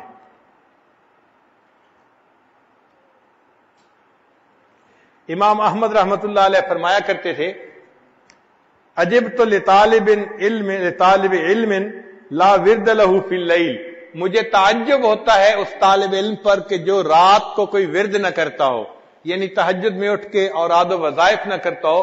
مجھے اس طالب علم کے اوپر بڑی حیرت ہوتی ہے. تو اس سے معلوم ہوا کہ اللہ رب العزت نے علم اور ذکر کے اندر بہت زیادہ مناسبت رکھی ہے. اس لیے ہر ذاکر کو چاہیے کہ اگر زندگی کا وقت فارغ کر سکے تو علم حاصل کرے، اور ہر عالم کو چاہیے کہ اگر وہ زندگی کے وقت میں کچھ وقت نکال سکے تو ذکر ضرور سیکھے. اس لیے فرمایا فَإِذَا فَرَغْتَ فَانْصَبْ وَإِلَىٰ رَبِّكَ فَارْغَب، جب آپ اپنے منصب سے فارغ ہوں تو کیا کریں؟ وَإِلَىٰ رَبِّكَ فَارْغَب، اپنے رب کی طرف رغبت کیجیے. تو طلباء کو بھی چاہیے کہ جب اپنے پڑھنے پڑھانے سے ان کو ٹائم نکلے تو وہ ضرور اللہ کی یاد میں بیٹھا کریں اور اللہ کا ذکر کیا کریں. پھر اہمیت الذکر علی سبعۃ اوجہ، ذکر کی اہمیت 7 وجہ سے ہے. الامر بہ مطلقا و مقیدا، اللہ تعالیٰ نے ذکر کا حکم فرمایا مطلقاً بھی اور مقیداً بھی. فرمایا یا ایھا الذین آمنوا اذکروا اللہ ذکرا کثیرا وسبحوہ بکرۃ واصیلا. اور دوسری جگہ فرمایا وَاذْكُرْ رَبَّكَ فِي نَفْسِكَ تَضَرُّعًا وَخِيفًا. اب وَاذْكُرْ رَبَّكَ فِي نَفْسِكَ، ذکر کر اپنے رب کا اپنے نفس میں، ای فی قلبک. مفسرین نے کہا اس سے مراد ہے اپنے دل میں اللہ کو یاد کرو. تو اللہ تعالیٰ کو یاد کرنے کا حکم ہے گویا اس آیت میں. پھر دوسری وجہ النہی عن ضدہ من الغفلۃ والنسیان، یعنی ذکر کا جو ضد ہے وہ غفلت ہے. تو اللہ تعالیٰ نے غافل ہونے سے منع فرمایا. فرمایا وَلَا تَكُن مِّنَ الْغَافِلِينَ، تو غافلوں میں سے مت ہونا. تو ایک طرف تو ذکر کی اہمیت بیان فرمائی اور دوسری طرف غافل ہونے سے منع فرما دیا. پھر تیسرا تعلیق الفلاح باستدامتہ و کثرتہ، ذکر کو مدامت سے کرنا اور کثرت سے کرنا اس کے ساتھ فلاح وابستہ ہے. فرمایا وَاذْكُرُوا اللَّهَ كَثِيرًا لَعَلَّكُمْ تُفْلِحُونَ، تم اللہ کا ذکر کثرت سے کرو تاکہ تم فلاح پا جاؤ. تو فلاح کا تعلق اللہ کے ذکر کی کثرت کے ساتھ ہے. جتنا زیادہ ذکر کریں گے اتنا اللہ تعالی ہمیں فلاح عطا فرمائیں گے.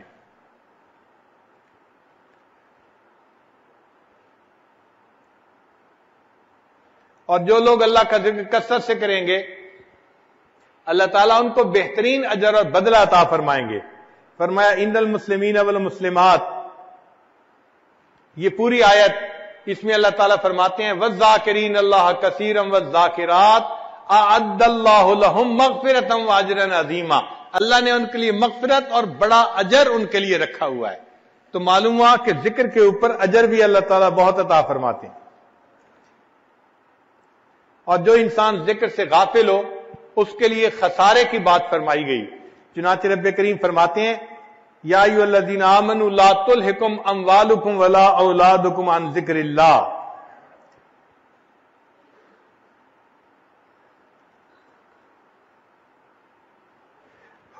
وَمَن يَفْعَلْ ذَلِكَ فَأُولَٰئِكَ هُمُ الْخَاسِرُونَ. تو معلوم ہوا کہ جو انسان اللہ کے ذکر سے غافل ہوتا ہے وہ خسران میں پڑنے والا ہوتا ہے.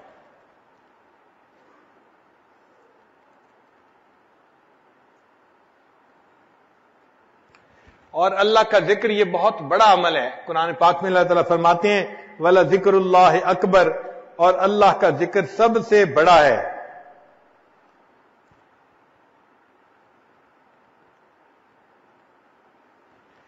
چنانچہ مفسرین فرماتے ہیں کہ ان ذکر اللہ اکبر من کل شیء فہو افضل الطاعات. یہ افضل الطاعات ہے جو اللہ کا ذکر ہے.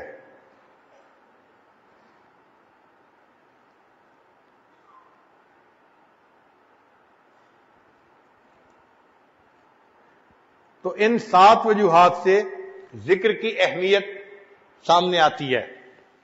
ذکر میں ہمارے سلسلے میں 3 طرح کا ذکر ہوتا ہے. ایک ہوتا ہے اللہ اللہ کا ذکر کرنا، اللہ کے نام کا ذکر کرنا. قرآن مجید میں ہے وَذَكَرَ اسْمَ رَبِّهِ فَصَلَّى، اور رب کے نام کا ذکر کیا اور نماز پڑھی. تو اگر کوئی پوچھے کہ رب کا نام کیا ہے تو ہم کیا جواب دیں گے؟ اللہ. تو معلوم ہوا کہ اللہ کا ذکر کرنا. تو اللہ کا ذکر کثرت کے ساتھ کرے. یہ بھی محبت کا باب ہے کہ جس سے محبت ہوتی ہے اس کا نام لینے میں مزہ آتا ہے، اس کا نام لینے سے دل کو سکون ملتا ہے. بعض لوگ کہتے ہیں او جی صرف اللہ اللہ کہنے سے کیا ہوتا ہے؟ بھئی اللہ اللہ کہنے سے ہی تو دل کو سکون ملتا ہے، دل کو تسلی ملتی ہے. مجھے ایک دن ایک ملک میں ایک صاحب مل گئے، کہنے لگے آپ اللہ اللہ کرتے رہتے ہیں، آپ کو اور کوئی کام نہیں. مجلس لوگ سن رہے تھے، کہنے لگے بس اللہ اللہ کرتے رہتے ہیں، آپ کو اور کوئی کام نہیں. میں نے کہا اچھا خدا کے بندے، قیامت کے دن اللہ کے سامنے یہی گواہی دے دینا کہ یہ شخص اللہ اللہ ہی کرتا رہتا تھا، دنیا میں اس کو کوئی اور دوسرا کام نہیں تھا. عجیب بات ہے کہ اس کو معمولی سمجھتے ہیں. ہر وقت اللہ اللہ کرنا کوئی معمولی بات ہے؟ ذرا کر کے دکھائیں نا، پتہ چلے. یہ تو جس کے دل میں محبت ہوگی وہ ہر وقت اللہ کا نام یاد کرے گا کہ جی اللہ کا نام رٹنے سے کیا ہو جاتا ہے. بھائی ہم رٹیں گے گرچہ مطلب کچھ نہ ہو، ہم تو عاشق ہیں تمہارے نام کے. اللہ کے نام کا جو عاشق ہوتا ہے اس کو تو اللہ کا نام لینے میں مزہ آتا ہے. ماں کو بیٹے سے محبت ہوتی ہے، وہ بیٹے کا نام کتنے پیار سے لیتی ہے اور بار بار لیتی ہے. تو کیا اللہ سے محبت ہو تو اللہ تعالیٰ کا نام لینے سے انسان کے دل کو سکون نہیں ملتا؟ دیکھیں پانی کا ایک قطرہ گرتا ہے ٹونٹی سے اور نیچے چپس کا فرش ہوتا ہے، وہ پتھر کی طرح ہوتا ہے سخت، لیکن کچھ عرصے کے بعد اگر آپ دیکھیں تو اس میں بھی سوراخ ہو جاتا ہے جہاں ایک پانی کا قطرہ گر رہا ہوتا ہے. تو اگر پانی کا قطرہ تواتر سے گرتا رہتا ہے تو وہ پتھر میں راستہ بنا لیتا ہے. بالکل اسی طرح اگر اللہ اللہ کا یہ نام تواتر کے ساتھ دل کے اوپر لیا جائے تو یہ دل میں بھی اپنا راستہ بنا لیا کرتا ہے. انسان کے دل میں راستہ بن جاتا ہے اور اللہ کا نام دل میں بس جایا کرتا ہے. اس لیے اللہ کا ذکر کثرت سے کرنا چاہیے تاکہ دل پہ اس کا رنگ چڑھ جائے، اس کا اثر آ جائے. تو ہمارے سلوک میں ابتدا میں اللہ اللہ کا ذکر کرواتے ہیں. پہلے 7 اسباق اس میں ذات کے ہیں، اس میں اللہ اللہ کا ذکر کیا جاتا ہے مختلف لطائف کے اوپر. پھر اس کے بعد تحلیل کے اسباق ہیں، لا الہ الا اللہ کا ذکر. یہ تحلیل بھی افضل الذکر ہے، افضل الذکر لا الہ الا اللہ. تو یہ نفی اسباق کا ذکر بھی کثرت کے ساتھ کیا جاتا ہے.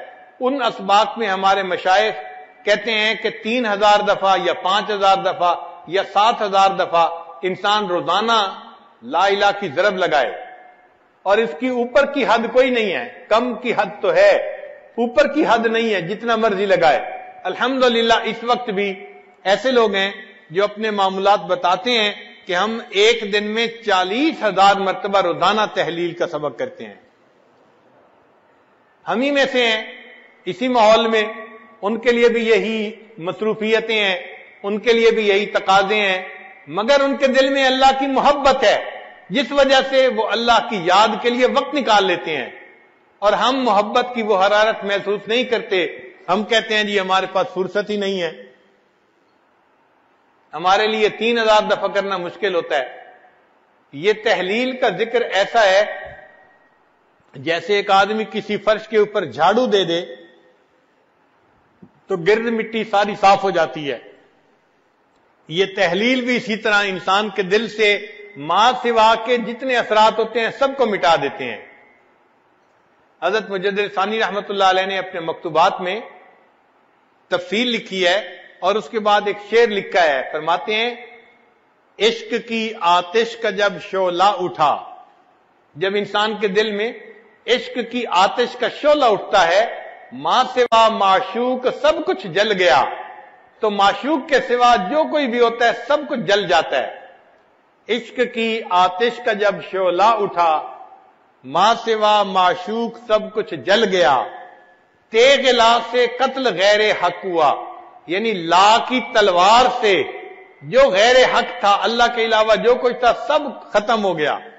تیغ لا سے قتل غیر حق ہوا، دیکھیے پھر بعد اس کے کیا بچا. پھر بچا اللہ باقی سب فنا، مرحبا اے عشق تجھ کو مرحبا. اے عشق تجھے مرحبا ہو کہ تو نے ماں سوا کا نام و نشان مٹا کے رکھ دیا دل میں سے. تو لا الہ کی ضرب جب لگائی جاتی ہے تو دل صاف ہوتا ہے اور ماں سوا کی محبتیں دل سے نکل جاتی ہیں، ختم ہو جاتی ہیں. اس لیے پہلے اللہ اللہ کا ذکر کروایا جاتا ہے، اس کے بعد تحلیل کے اسباق آتے ہیں تاکہ ماں سوا کی کامل نفی نصیب ہو جائے انسان کو. ویسے بھی حدیث پاک میں یہ لا الہ الا اللہ کے بہت زیادہ فضائل ہیں. نبی علیہ السلام نے ارشاد فرمایا الایمان بدع و ستون شعبہ اعلیٰ شہادت اللہ الہ الا اللہ وادناہا اماطۃ الاذی عن الطریق والحیاء شعبۃ من الایمان. یعنی ایمان کے 73 شعبے ہیں اور ان میں سب سے جو اعلیٰ ہے وہ لا الہ الا اللہ ہے. تو لا الہ الا اللہ اللہ کے ہاں اتنی اہمیت رکھتا ہے، اس کا ذکر کرنا اللہ کو بہت پسند ہے.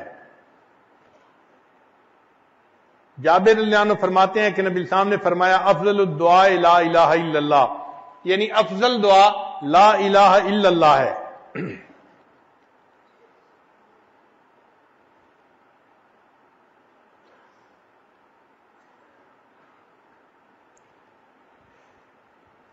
چنانچہ قرآن مجید میں ہے کہ اللہ تعالیٰ فرماتے ہیں وَأَلْزَمَهُمْ كَلِمَةَ التَّقْوَى وَكَانُوا أَحَقَّ بِهَا وَأَهْلَهَا، اور اللہ نے ان کو تقوی کے کلمے کے اوپر پکا رکھا اور وہ اس بات کے حقدار تھے اور اہل تھے. تو مفسرین نے لکھا کہ اس سے کیا مراد ہے. فرماتے ہیں ہی لا الہ الا اللہ محمد الرسول اللہ، کہ کلمۃ التقوی سے مراد لا الہ الا اللہ محمد الرسول اللہ تھا.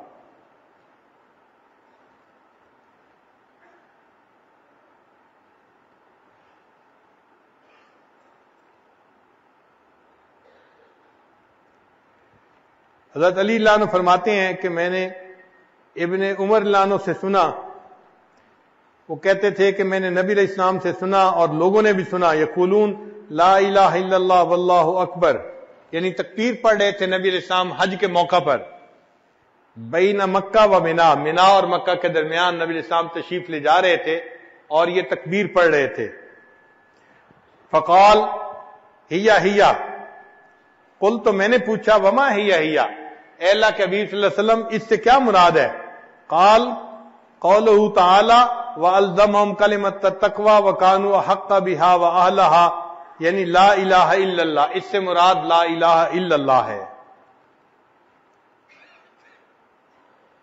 ابو ذر اللہ عنہ فرماتے ہیں کہ نبی السلام نے فرمایا یا رسول اللہ، اے اللہ کے رسول صلی اللہ علیہ وسلم اوصنی، مجھے کوئی وصیت فرما دیجئے.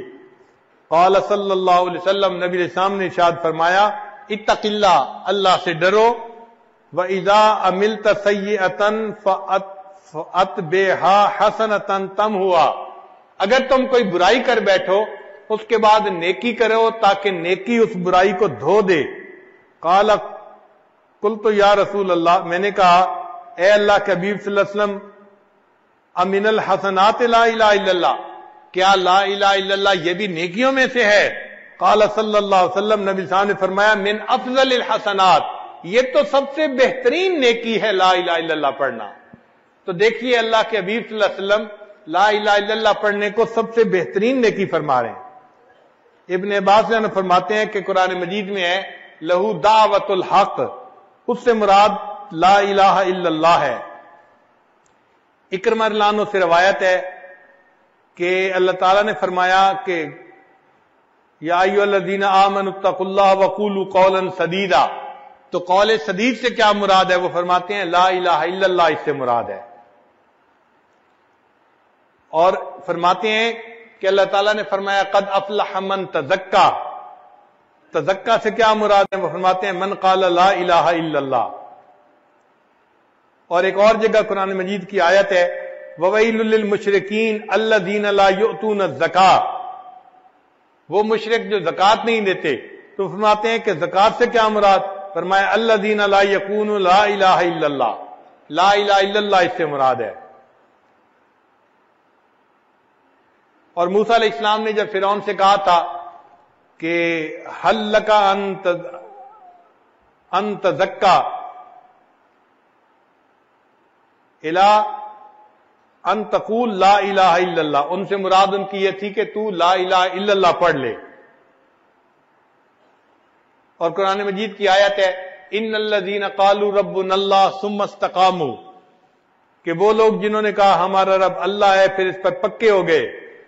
تو اس سے مفسرین نے فرمایا کہ اس سے مراد ہے کہ اللہ شہادت لا الہ الا اللہ، جو لا الہ الا اللہ کی شہادت پر پکے ہو گئے۔ قرآن مجید میں اللہ تعالیٰ ارشاد فرماتے ہیں الا من اذن له الرحمن وقال صوابا، یہاں صوابا سے کیا مراد ہے؟ فرمایا لا الہ الا اللہ اس سے مراد ہے۔ چنانچہ لوط علیہ السلام نے اپنی قوم سے کہا تھا الیس منکم رجل رشید، تو فرمایا تھا الیس منکم رجل یقول لا الہ الا اللہ، تم میں سے کوئی لا الہ الا اللہ کہنے والا نہیں ہے، اس سے مراد تھا رجل الرشید۔ قرآن مجید کی آیت ہے کہ جہنمی جہنم میں کہیں گے رب ارجعون، اے اللہ ہمیں واپس لوٹا دیجئے، لعلی اعمل صالحا فیما ترکت کلا، تو اعمل صالحہ سے کیا مراد ہے؟ تو مفسرین نے لکھا کہ اقول لا الہ الا اللہ، تاکہ میں لا الہ الا اللہ کہہ سکوں۔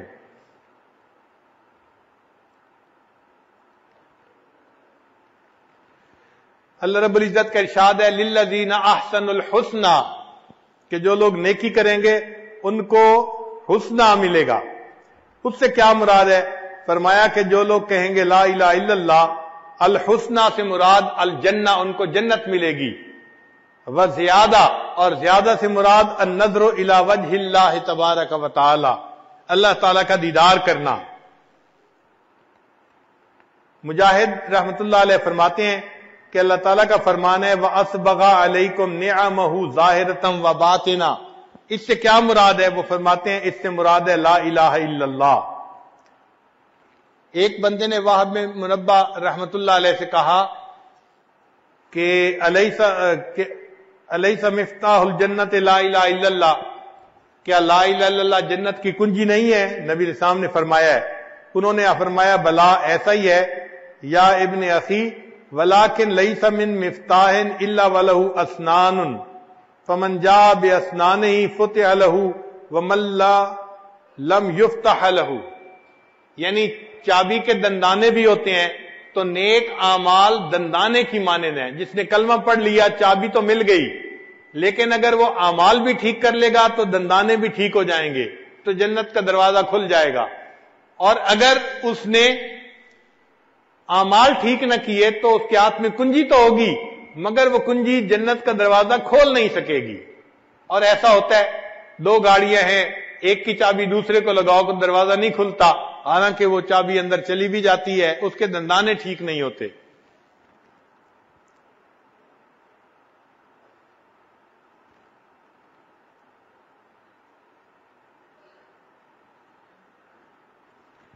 حسن رضی اللہ عنہ فرماتے ہیں قال رسول اللہ صلی اللہ علیہ وسلم، نبی علیہ السلام نے ارشاد فرمایا من قال لا الہ الا اللہ تاشت ما فی صحیفتہ من السیئات حتی یعود الی مثلہا، کہ جس بندے نے لا الہ الا اللہ پڑھا، اس لا الہ الا اللہ پڑھنے پر اس کے نام اعمال میں جتنے گناہ ہوتے ہیں اللہ سب گناہوں کو مٹا دیتے ہیں۔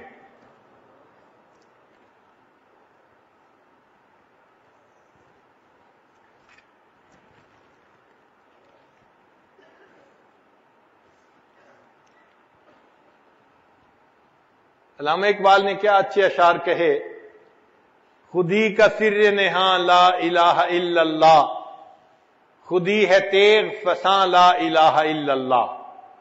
خودی سے مراد کہ انسان ایک اللہ کے سامنے جھکے، جگہ جگہ سر نہ جھکاتا پھرے، اس کو وہ خودی کہتے ہیں کہ انسان مومن غیور ہونا چاہیے، ایک در پر جھکنے والا ہونا چاہیے،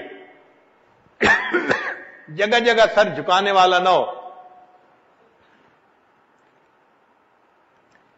خودی کا سر نہاں لا الہ الا اللہ، خودی ہے تیغ فساں لا الہ الا اللہ۔ فساں کہتے ہیں جو چیز کو تیز کرنے والے گرائنڈر ہوتا ہے، وہ کہتے ہیں کہ خودی جو ہے یہ تلوار ہے، اور اس تلوار کو جو تیز کرنے والی چیز ہے وہ لا الہ الا اللہ ہے۔ جتنا لا الہ الا اللہ پڑھو گے تمہاری یہ جو خودی ہے نا، اللہ کے سامنے جھکنا ہے کسی اور کے سامنے نہیں، یہ اتنی زیادہ تیز ہو جائے گی۔ یہ دور اپنے براہیم کی تلاش میں ہے، صنم کدا ہے جہاں لا الہ الا اللہ، کیا ہے تو نے متاع غرور کا سودا، فریب سود و زیاں لا الہ الا اللہ۔ یہ مال و دولت دنیا، یہ رشتہ و پیوند، بتان وہم و گما لا الہ الا اللہ۔ خرد ہوئی ہے زمان و مکان کی زناری، نہ ہے زمان مکان لا الہ الا اللہ۔ یہ نغمہ فصل گلو لالا کا نہیں پابند، یہ بہت ہی خوبصورت شعر کا ہے۔ یہ نغمہ فصل گلو لالا کا نہیں پابند، یعنی یہ جو نغمہ ہے نا لا الہ الا اللہ والا، یہ اس کو بہار کی ضرورت نہیں ہے کہ بہار میں پڑھیں گے خزاں میں نہیں پڑھیں گے۔ یہ نغمہ فصل گلو لالا کا نہیں پابند، بہار ہو کہ خزاں لا الہ الا اللہ۔ ہمیں تو ہر حال میں لا الہ الا اللہ پڑھنا ہے۔ اور آخری بات کہتے ہیں اگرچہ بت ہیں جماعت کی آستینوں میں، مجھے ہے حکم اذاں لا الہ الا اللہ۔ تو ہم اگر لا الہ الا اللہ پڑھیں گے، اس سے ہمارے دل منور ہوں گے، ہمارے دلوں میں اللہ کی محبت آئے گی، اور دلوں سے گناہوں کی ظلمت جو ہے وہ ختم ہو جائے گی۔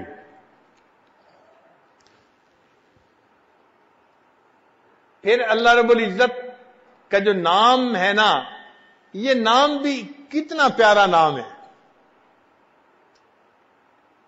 کہنے والے نے کہا اللہ اللہ اینچ شیریں ہست نام، یعنی اللہ اللہ جو ہے یہ کتنا میٹھا لفظ ہے۔ اللہ اللہ اینچ شیریں ہست نام، شیر و شکر می شود جانم تمام، کہ جب میں اللہ اللہ کا نام لیتا ہوں تو میرا پورا جسم ایسے میٹھا ہو جاتا ہے جیسے کسی چیز کے اندر چینی کو ملا کے اسے میٹھا کر دیا گیا ہو۔ اللہ کے نام میں واقعی ایسی مٹھاس ہے۔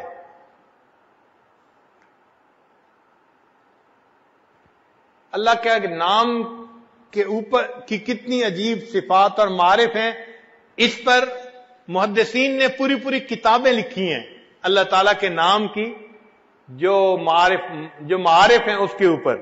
چنانچہ چند ایک آپ بھی سن لیجئے۔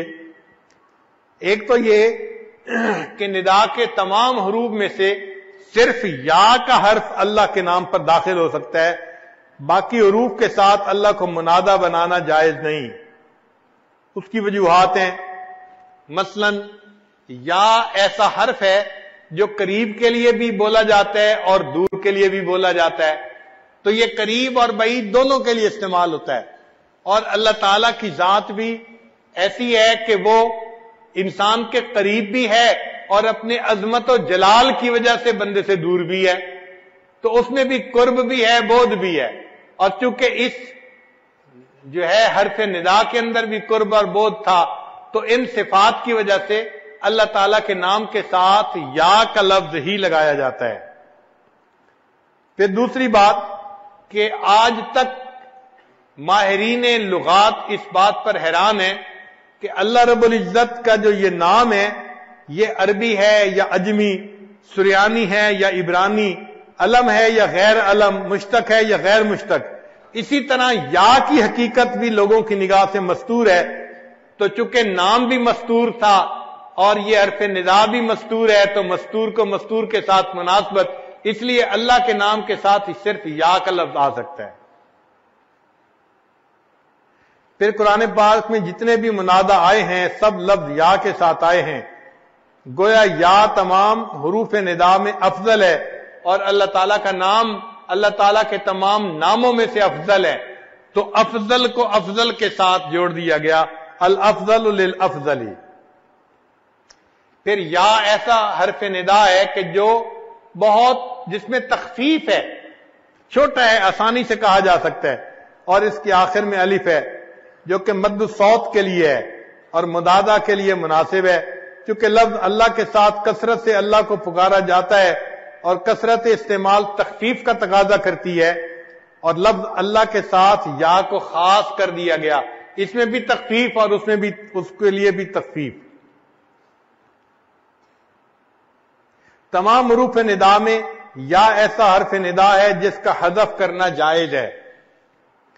معذوف ہونے کی صورت میں ظاہراً یہ حرف مستور ہوتا ہے اور عملاً و تصرفاً ظاہر ہوتا ہے، یعنی ظاہر بھی ہے مستور بھی ہے، گویا اس حرف کا ظاہر بھی ہے اور باطن بھی ہے، اور چونکہ اللہ تعالیٰ کا ظاہر بھی ہے باطن بھی ہے، الظاہر بھی ہے الباطن بھی ہے، اس مناسبت سے بھی اللہ کے نام کے ساتھ اس لفظ کا حرف کا آنا وہ زیادہ جو ہے وہ بہتر نظر آتا ہے۔ اللہ تعالیٰ کے نام میں ایک خوبی یہ بھی ہے کہ اس نام کے جتنے ٹکڑے کرتے چلے جائیں، جو ٹکڑا باقی بچتا ہے وہ اللہ تعالیٰ کے نام ہی کی طرف انسان کو دعوت دیتا ہے۔ مثلا اللہ کا نام لکھا ہوا ہے، اب اس کو پڑھیں تو کون یاد آتا ہے؟ اللہ یاد آتا ہے۔ اب اگر کوئی بندہ فرض کو پہلی الف ہٹا دے تو باقی کیا بچتا ہے؟ للہ، تو للہ کس کی یاد دلا رہا ہے؟ اللہ تعالیٰ کی۔ اچھا ایک اور لام ہٹا دے تو پھر باقی کیا رہ گیا؟ لہو، لہو ما فی السماوات و ما فی الارض، وہ بھی اللہ کی یاد دلاتا ہے۔ اچھا اگر دوسرا لام بھی ہٹا دیا جائے تو پھر باقی کیا بچ جاتا ہے؟ ہو بچ جاتا ہے، لا الہ الا ہو، وہ بھی اللہ ہی کی طرف انسان کو متوجہ کرتا ہے۔ کتنا خوبصورت نام ہے۔ لوگوں کے نام ہوتے ہیں ایک حرف نکال دو باقی نام کا کوئی مطلب ہی نہیں بنتا، بے معنی سا نام ہو جاتا ہے۔ اللہ آپ کتنے عظیم ہیں، آپ نے اپنے لیے کتنا خوبصورت نام پسند کیا، کوئی بندہ الگ الگ بھی کرتا جائے تو جو بچے گا وہ بھی اللہ کے نام کی طرف ہی انسان کو جو ہے وہ متوجہ کرے گا۔ پھر اللہ تعالیٰ کے جتنے باقی نام ہیں وہ سارے کے سارے ایک صفت پر دلالت کرتے ہیں، مثلا الکریم کرم کی صفت کے اوپر، الجواد جود کی صفت کے اوپر، تو ہر اسم جو ہے وہ ایک ایک صفت کے اوپر دلالت کرتا ہے، لیکن اللہ کا نام ایسا ہے جو اللہ تعالیٰ کی تمام صفات کی طرف اشارہ کرتا ہے، یہ ایسا افضل نام ہے۔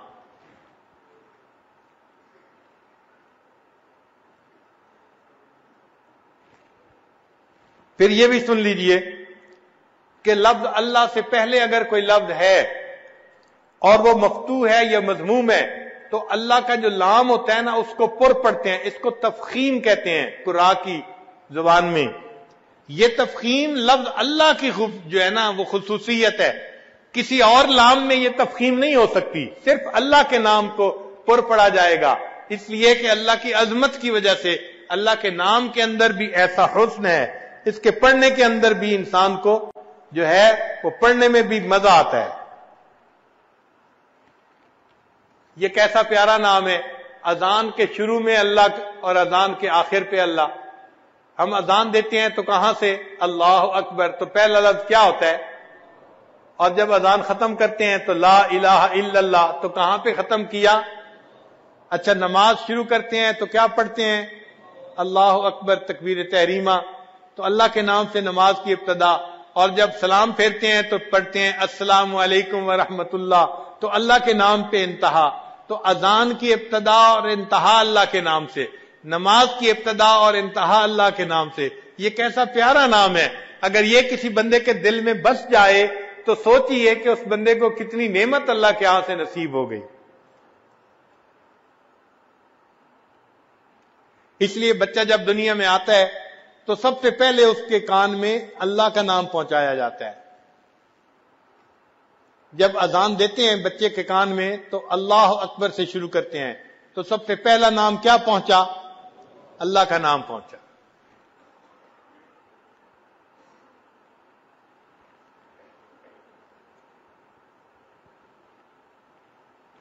پھر اللہ کسی دوسرے اسم کی طرف مضاف نہیں ہوتا، جبکہ دوسرے اسماء اس کی طرف مضاف ہوتے ہیں، جیسے عبداللہ، کتاب اللہ، تو اس کی طرف تو مضاف ہو رہے ہیں باقی، لیکن اس کی اضافت کہیں نہیں کر سکتے، چونکہ اضافت نقص کی دلیل ہوتی ہے، اس لیے اس نام کی طرف وہ نہیں کر سکتے۔ اللہ تعالیٰ احتیاج سے پاک ہیں، ایسے اللہ تعالیٰ کا نام بھی احتیاج سے پاک ہے۔ پھر یہ اللہ کا نام پوری کائنات کی جان ہے۔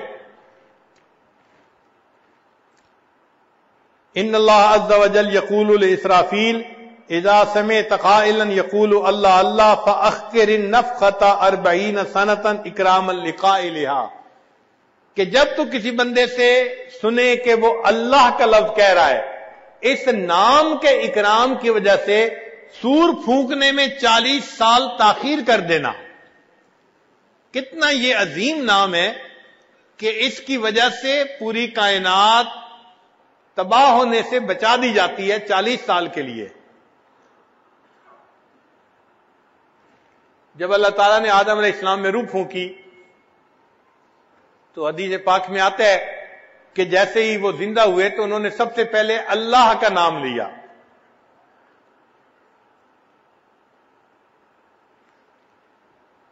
ایک اور طلباء کے لیے نکتہ، آپ نے دیکھا ہوگا کہ جب حروف ابجد لکھتے ہیں نا، الف کھڑی کھڑی لکھتے ہیں اور با لیٹی لیٹی لکھتے ہیں،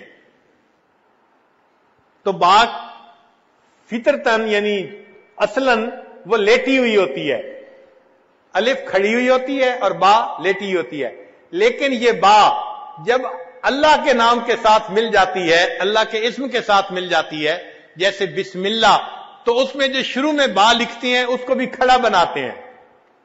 کیوں کھڑا بناتے ہیں؟ اللہ کے نام کی عظمت کی وجہ سے۔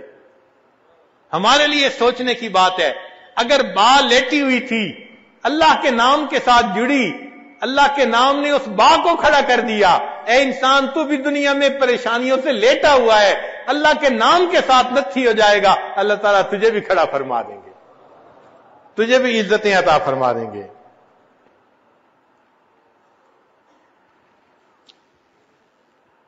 حضرت عمر بن عبدالعزیز رحمت اللہ علیہ اپنے کاتب کو کہا کرتے تھے کہ جب بسم اللہ لکھنا ہو تو با کو ذرا اونچا کر کے لکھا کرو، جتنا اونچا کر کے لکھو گے اتنا بسم اللہ میں حسن زیادہ ہوگا۔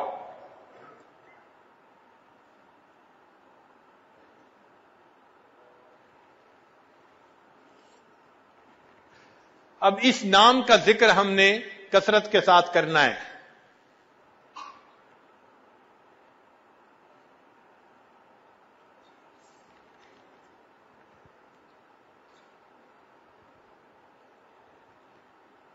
ہمارے ایک بزرگ فرماتے ہیں، مومنا ذکر خدا بسیار گو،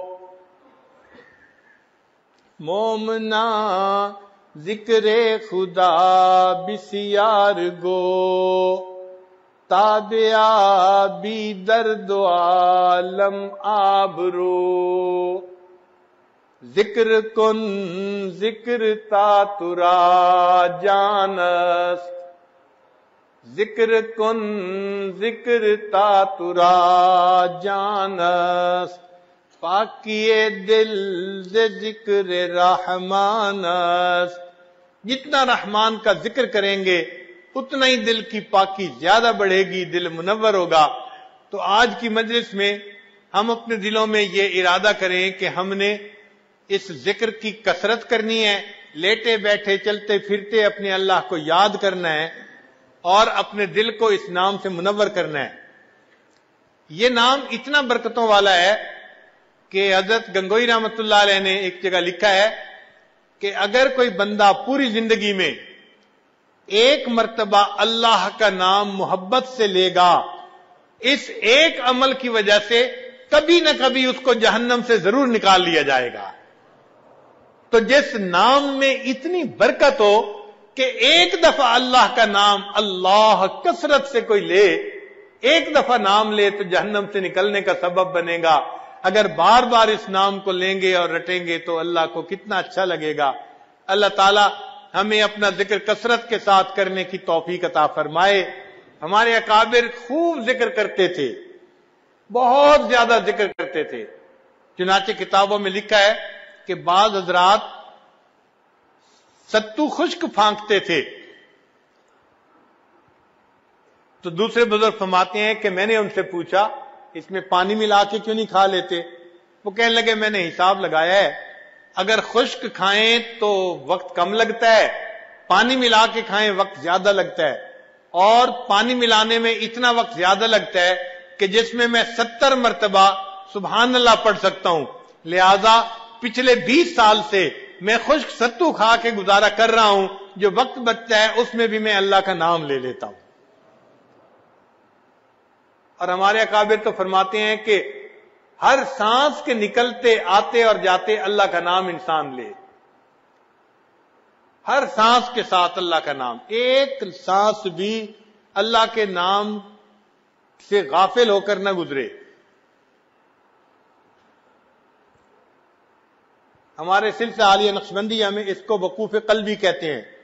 وقوف قلبی کا مطلب کہ دل ہر وقت اللہ کے ساتھ جڑا رہے، لیٹے بیٹھے چلتے پھرتے ہر وقت دل اللہ تعالی کی یاد میں مصروف رہے۔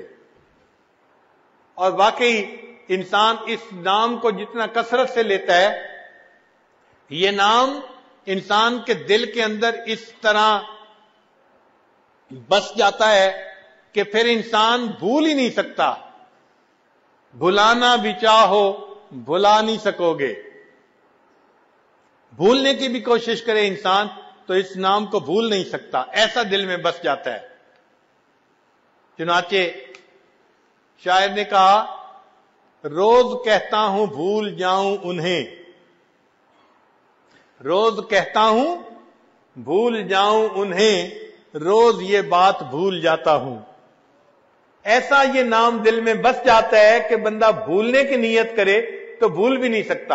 امام ربانی مجدد ثانی رحمت اللہ علیہ فرماتے ہیں کہ جس بندے کو فنائے قلب کی کیفیت حاصل ہو گئی، اس بندے کو 1000 سال کی عمر دی جائے اور اسے کہا جائے اس 1000 سال میں تم اللہ کے نام کو بھلا کر دکھاؤ، وہ فرماتے ہیں کہ 1000 سال کوشش کرنے کے باوجود وہ اللہ کی یاد سے غافل نہیں ہو سکے گا۔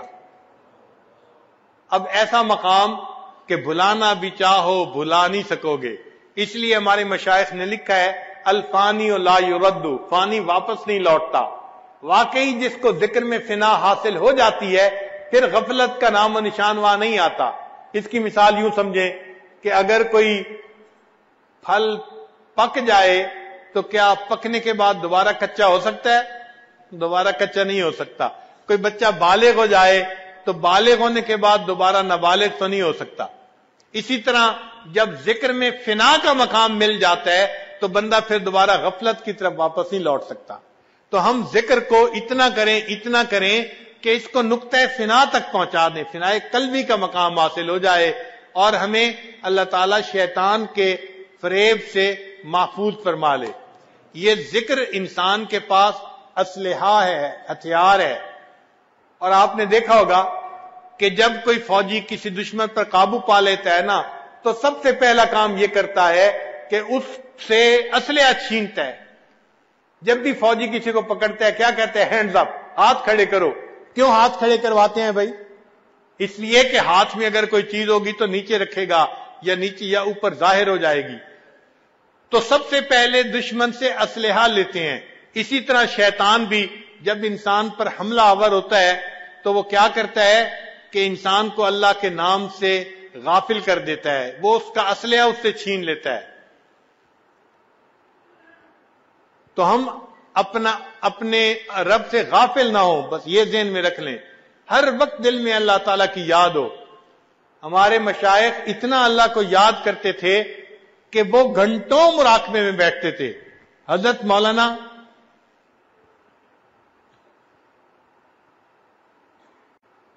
غلام اللہ خان رحمت اللہ علیہ،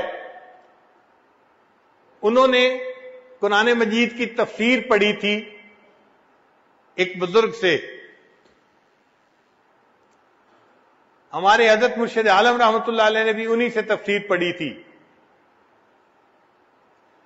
ان بزرگوں کو اللہ رب العزت نے نقشبندیہ سلسلہ میں بہت زیادہ جو ہے وہ ذکر کی توفیق عطا فرمائی تھی. ہمارے حضرت فرمایا کرتے تھے، وہ اتنا ذکر کرتے تھے کہ عشاء کے بعد مراقبہ کرواتے تھے جس کی اختتامی دعا نہیں ہوتی تھی. ہم بڑے حیران ہوئے کہ عشاء کے بعد مراقبہ کرواتے تھے اور اس کی اختتامی دعا نہیں ہوتی تھی. تو حضرت نے فرمایا ہاں، حضرت نے سب مریدین میں اعلان کیا ہوا تھا کہ بھائی جب مراقبہ میں شروع کروں گا آپ مراقبے میں شریک ہو جائیں، پھر جو تھک جائے وہ اٹھ کے چلا جائے. ایک جاتا تھا، دوسرا جاتا، تیسرا جاتا، لوگ اٹھ کے جاتے تھے. تہجد کا وقت ہو جاتا، حضرت جب سر اٹھاتے تھے تو سب لوگ جا چکے ہوتے تھے، حضرت اٹھ کے تہجد کی نیت مان لیتے تھے. ان کے مراقبے میں اختتامی دعا ہی نہیں ہوا کرتی تھی، اتنا لمبا مراقبہ کیا کرتے تھے. گھنٹوں اللہ کی یاد میں بیٹھا کرتے تھے. سید احمد بدوی رحمت اللہ علیہ مصر میں ایک بزرگ ہوئے ہیں، ان کے بارے میں آتا ہے کہ وہ کئی دن کا مراقبہ کرتے تھے، یعنی 40 دن مراقبے میں بیٹھتے تھے. کیا مراد؟ فقط نماز کے وقت اٹھتے تھے اور نماز پڑھ کے پھر مراقبے میں، پھر اٹھتے تھے نماز پڑھ کے پھر مراقبے میں. 40 دن ایسے گزارتے تھے. تو ان کے حالات زندگی میں لکھا ہے کثرت ذکر کرنے کی وجہ سے ان کے چہرے پہ اتنا نور تھا کہ لوگ ان کے چہرے کا نور دیکھ کے برداشت نہیں کر سکتے تھے. تو وہ اپنے چہرے کو لپیٹا کرتے تھے، ڈاٹا باندھا کرتے تھے. عام آدمی ان کے چہرے کو دیکھ کے برداشت نہیں کر سکتا تھا، بے ہوش ہو جاتا تھا. ایسا نور اللہ نے ان کے چہرے پہ عطا فرمایا تھا. تو ہمارے بزرگوں نے تو 40 دن کے مراقبے کیے اور ہم 40 منٹ کا مراقبہ بھی نہیں کر پاتے.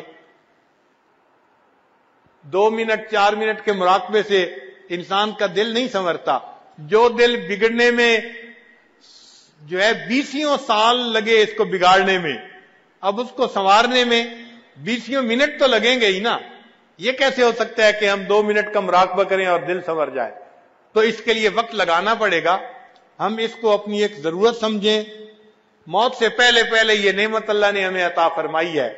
ہم اپنے دل کو سنوار لیں تو یہ قلب سلیم بن جائے گا. اور اللہ تعالیٰ فرماتے ہیں کہ یوم لا ینفع مال ولا بنون الا من اتى اللہ بقلب سلیم.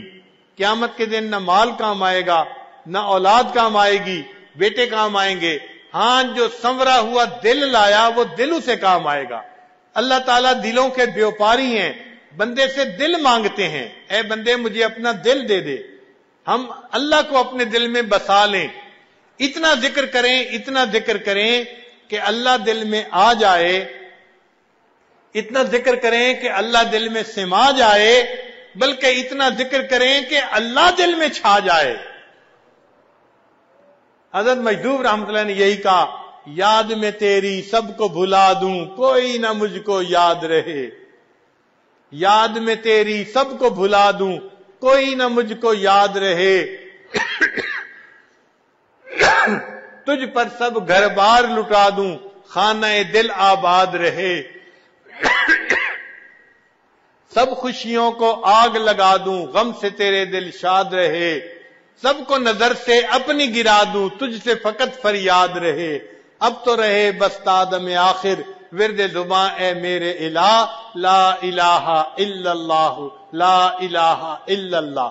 اللہ تعالیٰ ہمیں اس ذکر کو کثرت کے ساتھ کرنے کی توفیق عطا فرمائے۔ وآخر دعوانا ان الحمد للہ رب العالمین۔